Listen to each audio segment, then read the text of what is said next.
오늘 우리가 함께 볼 하나님의 말씀은 느헤미야 10장 1절에서 31절까지의 말씀입니다. 느헤미야 10장 1절에서 31절까지의 말씀, 구약성경 741면 전후에 있는 말씀입니다. 느헤미야 10장 1절에서 31절까지의 말씀, 다 찾을 줄 믿고 우리 다 같이 한 목소리로 합독하시겠습니다. 그 임봉한 자는 하가랴의 아들 총독 느헤미야와 시드기야, 스가랴, 아사랴, 예레미야, 바수올, 아마랴, 말기야, 핫두스, 스바냐, 말룩, 하림, 무레못, 오바댜, 다니엘, 긴느돈, 바룩, 무술람, 아비야, 미야민, 마시야, 빌게, 스마야이니, 이는 제사장들이요 또 레위 사람 곧 아사냐의 아들 예수와 헤나닷의 자손 중 빈누이, 감미엘과 그의 형제 스바냐, 호디야, 그리다, 블라야, 하난, 미가, 르홉, 하사랴, 삭굴, 세레랴, 스바냐, 호디야, 바니, 브니누요, 또 백성의 우두머리들 곧 바로스, 바합, 모합, 헬람, 사뚜, 바니, 분니, 아스갓, 베베,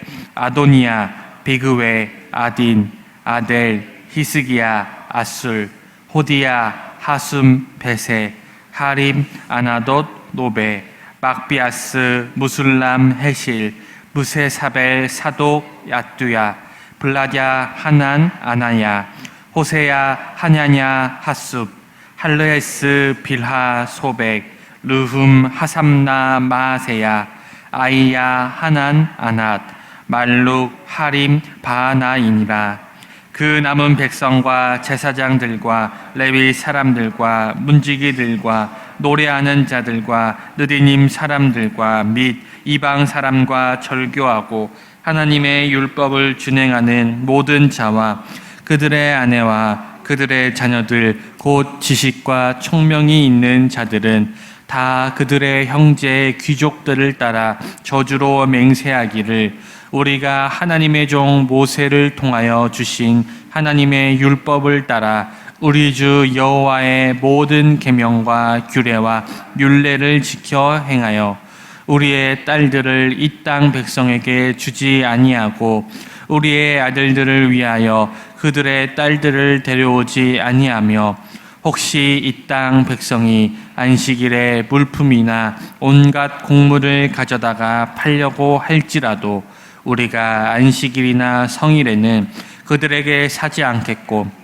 일곱째 해마다 땅을 쉬게 하고 모든 빛을 탐감하리라 하였고. 아멘.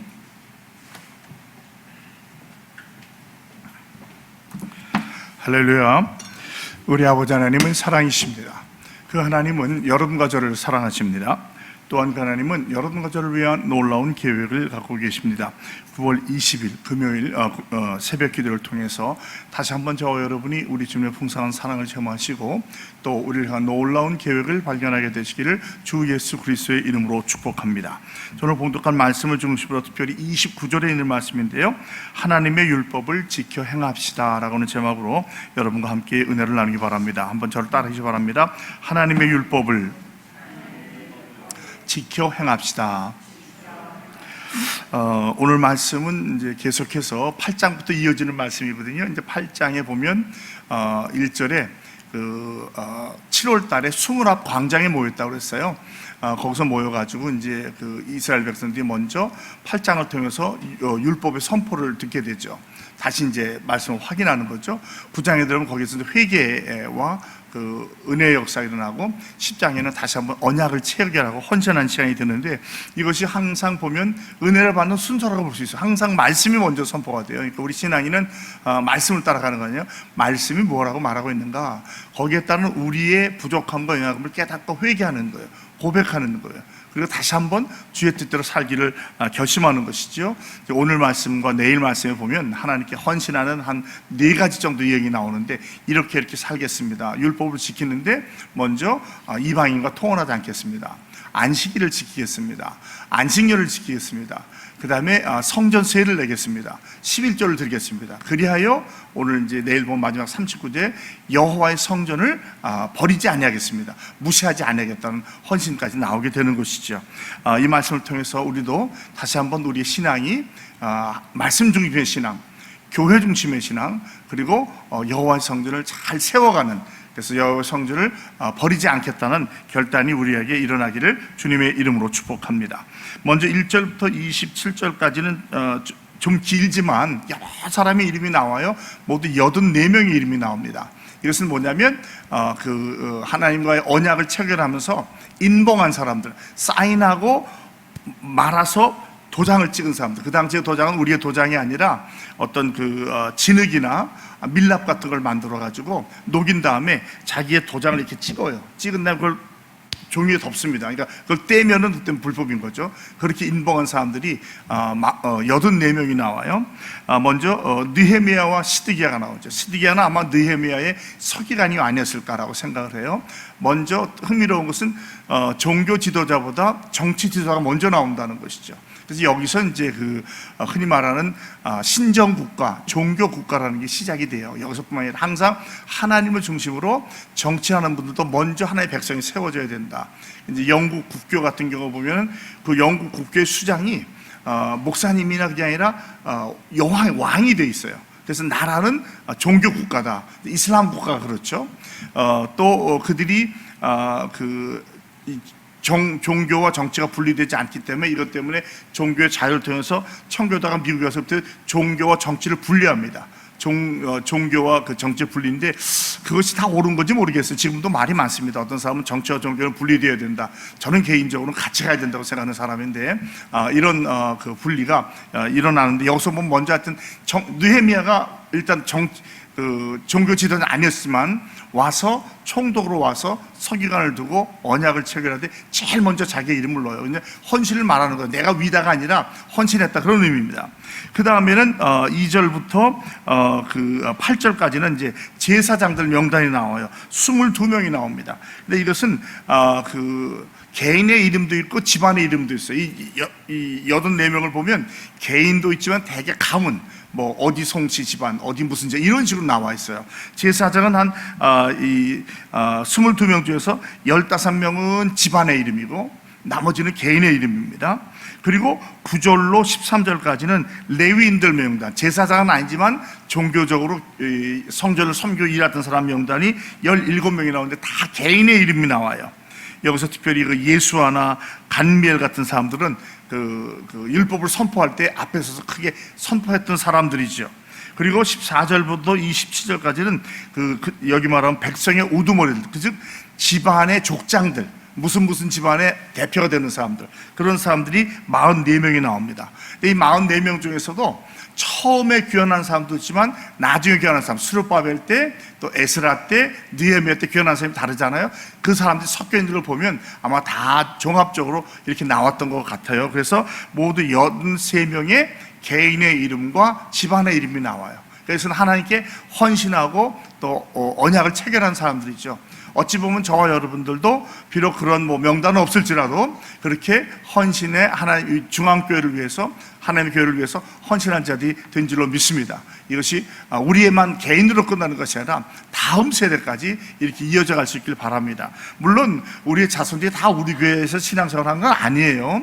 보면 이제 교회를 떠나기도 하고 다른 길 섬기기도 하지만 적어도 어디에 가든지 하나님의 교회를 섬기는 역사가 있기를 바랍니다.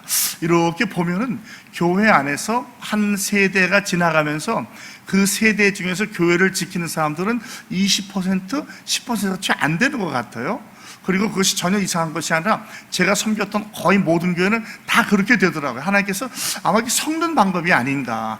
한 집안만 대대로 교회를 섬기게 되면 잘못하면 위험성이 있을 수 있죠. 내가 이게 주인이라고 생각하고 이 교회를 마음대로 할 수 있다고 생각하는데 그렇지 않다는 거예요.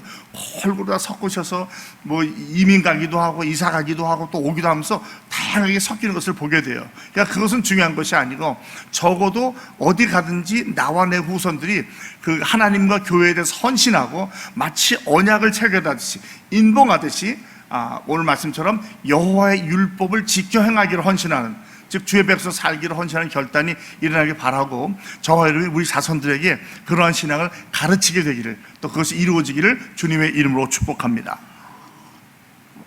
28절부터 이제 먼저 28절에는 언약을 체결한 대표자 외에 남은 사람들 그 남은 백성인데요, 제사장들, 레위 사람들, 문지기들, 노래하는 자들, 느디님 사람들, 이방 사람과 절규하고 하나님의 율법을 주명하는 모든 자와 그들의 아내와 자녀 및 곧 지식과 총명이 있는 자를 말하니까 결국은 거의 모든 사람이 다 동참했다는 것이죠. 여기서 특징 것은 느디님 사람인데 우리가 아는 것처럼 느디님 사람들은 이방인들이에요.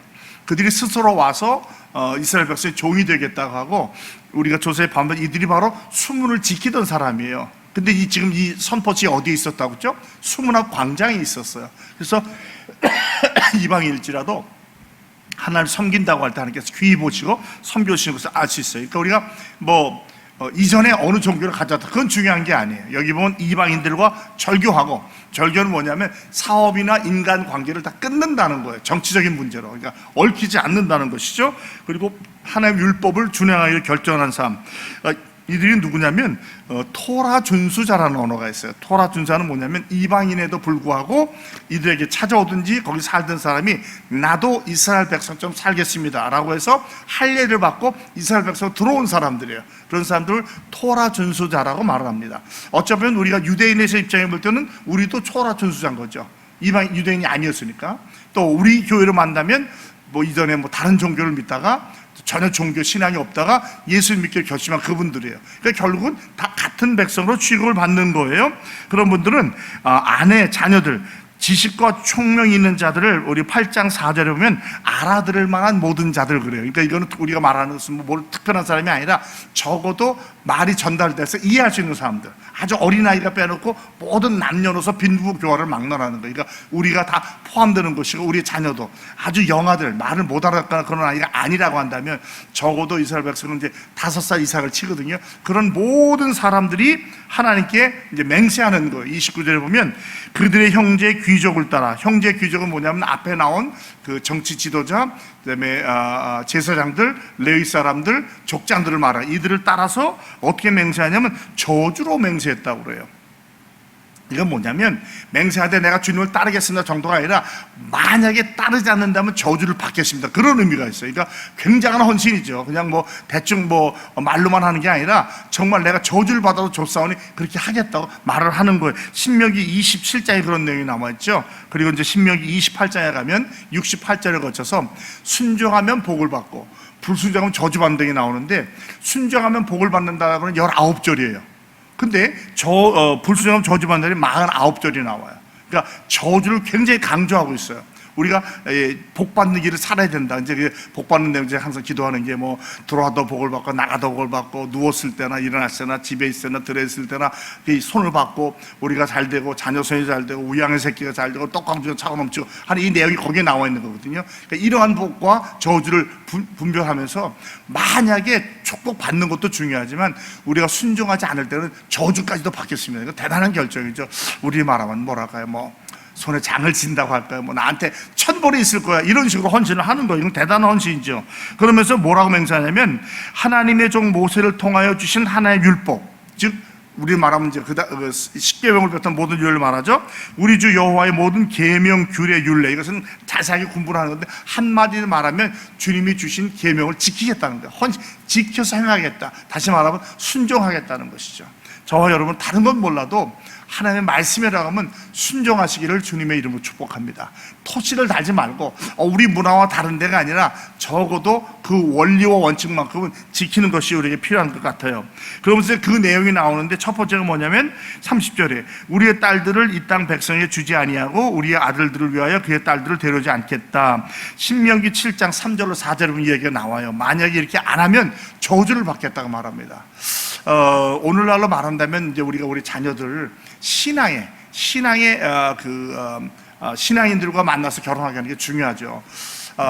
안타깝게도 이제 그렇지 못한 경우도 있지만 혹시 여러분 가운데 그러면 계시지 모르겠어요. 오해하지 마시고 여러분을 판단하거나 정죄하는 게 아니라 통계적으로 말하면 이 신앙의 자녀, 믿는 자녀가 불신자로 결혼하면 깨질 확률이 80%랍니다. 80%래요. 일단은 50%가 이혼할 확률이 많고요. 그 다음에 나머지는 이쪽을 따라올 확률이 25%, 저쪽을 따라할 확률이 25%. 그래서 80%는 예수를 안 믿게 된다는 거죠. 이게 참 굉장히 중요한 얘기예요. 물론 나이도 찼고 뭐 때가 좀 늦을 수도 있고 또 사람 찾기가 어렵다고 하지만 저는 그렇게 생각합니다. 어찌하든지 기다리면서 주님의 때를 기다려서 믿는 자를 만나서 결혼하게 해야 되지 않을까, 저는 그런 생각을 해요. 정 믿지 않은 자를 한다면 저는 계약서 써요. 계약서. 예수 믿겠습니다, 교회 나가겠습니다, 세례 받겠습니다, 이렇게 해가지고 아주 그냥 써서 누군 그러더라고요. 3년 안에 안 지키면 이혼해도 좋습니다 하고 지장을 받아라고 하는데 그렇게까지는 할 수는 없겠지만, 왜 이런 얘기를 하면 그만큼 중요하다는 거예요. 여러분, 내 신앙이 나태로 끝나는 게 하나님 원하시는 게 아니에요. 자자선선히 예수를 믿는 거거든요. 그것만큼 중요한 게 없어요. 그러니까 내 며느리감이나 사위감이 뭐 돈 얼마나 버냐, 학력, 그게 중요한 게 아니에요. 이 사람이 정말 마음밭이 되어서 예수 믿고 구원받았는가? 아니면 지금은 잘 모를지라도 분명히 신앙을 잘 따라오시는가? 저는 그런 분 여러 번 봤거든요. 제가 아는 한 장로님은 그 권사님하고 결혼하셨는데 이분 예수를 안 믿었어요. 그래서 장모님이 그랬어요. 자네 예수 안 믿으면 내 딸 못 주겠는데 믿겠습니다. 그래서 그때부터 교회를 나왔어요. 결국은 장로님 되셨어요. 그런 것도 있다는 거예요. 그러나 이런 어떤 과정을 거치지 않고 자네 그냥 교회 나와줬으면 좋겠네, 우리 며느리 교회 그렇다고 되는 게 아니에요. 여러분 가만히 보십시오. 나중에는 무서워져요. 네, 그래가지고 배우자까지도 그쪽으로 끌려가는 경우가 굉장히 많습니다. 저는 기독교를 끌려오는 것보다 끌려가는 경우 훨씬 더 많이 봤어요. 여러분도 그럴 거예요. 그렇기 때문에 이 말을 하는 거예요.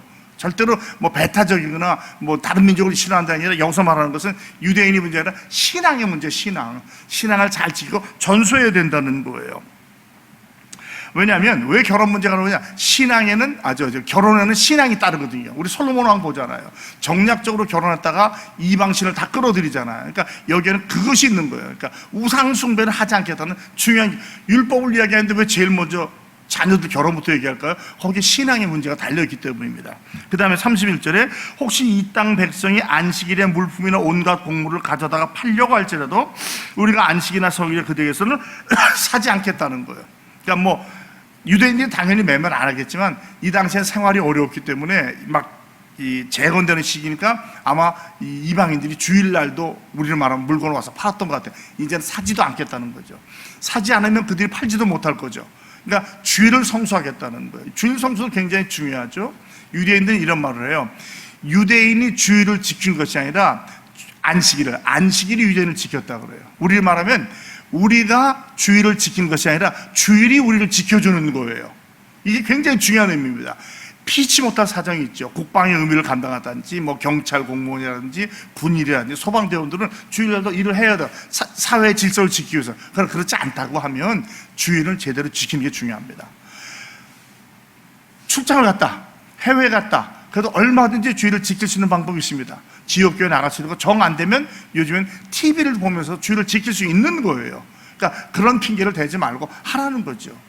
제가 수영로 있을 때 한 장로님이 서울에서 변호사 하셨는데 그분은 주말마다 내려와서 주일 지켰어요. 제가 알기로는 지금 은퇴하신 후에도 꼬박꼬박 한 달에 한두 번씩은 와서 은퇴하셨는데도 주일을 지킨다고 하는데 저는 그 마음이 중요하다고 생각을 해요. 뭐 2시간 운전하든 4시간 운전하든요. LA 있을 때는 LA 있었지만 샌디에고에서 매 주일마다 2시간씩 운전을 가시는 분이 계셔요. 그래서 이제 교회가 이렇게 멀어서 어떻게 돼? 아니요, 교회가 먼 게 아니라 제 집이 먼 거죠. 제가 글로 이사 갔으니까 라고 신앙을 지켰던 것을 보는데 정신이거든요, 정신. 그러니까 이 정신이 바로 생기면 어떤 일이 있어도 주의를 지키라고 생각합니다.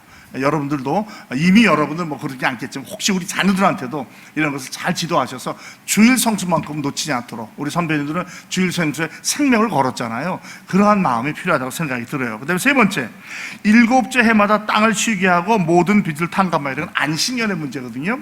원래 안식년은 6년 뒤에 7째 해 아니에요. 그런데 이들이 생활이 어려워서 한 해를 더 늦춰줘요. 6년 뒤가 아니라 7년 뒤에 하겠다는 것이죠. 그러면서 빚을 탕감해 주겠다는 굉장히 경제적으로 중요한 의미가 있습니다.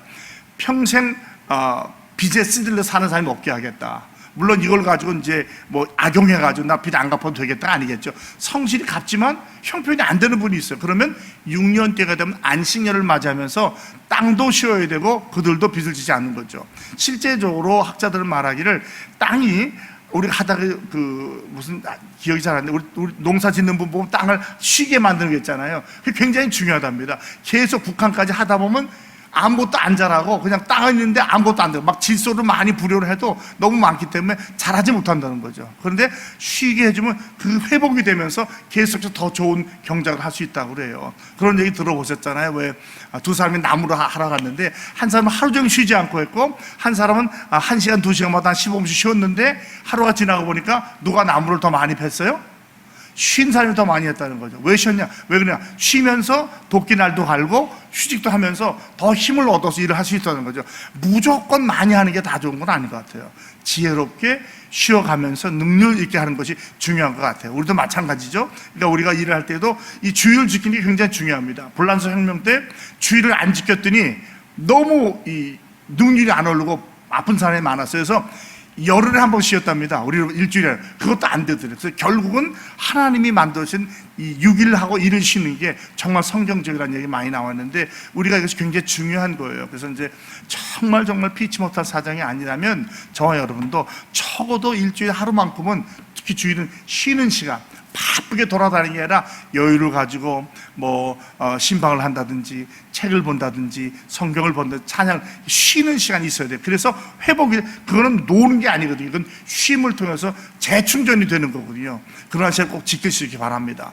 주일을 피치 못하게 지키지 못하는 사람은 다른 날 지켜요. 소방대원들은 3일 일하고 이틀씩 그렇게 한다고 하거든요. 그 시간에 할 수 있어요. 미국에 가면은 주말에 장사하는 분이 계셔요. 이제 수압 미션하는데 그런 분을 위해서 또 토요일이나 수요일마다 드리는 교회가 생겼어요. 저는 그것도 아주 나쁜 건 아니라고 그래요. 왜냐하면 먹고 살기 위해서 어쩔 수 없으니까. 오죽하면 그렇게 하겠어요. 그러면 우리가 하는 주일을 못 지키니까 다른 날을 잡아서 예배를 드리게 해주는데 그만큼 우리한테 이렇게 휴식과 충전이 필요하다는 것이죠.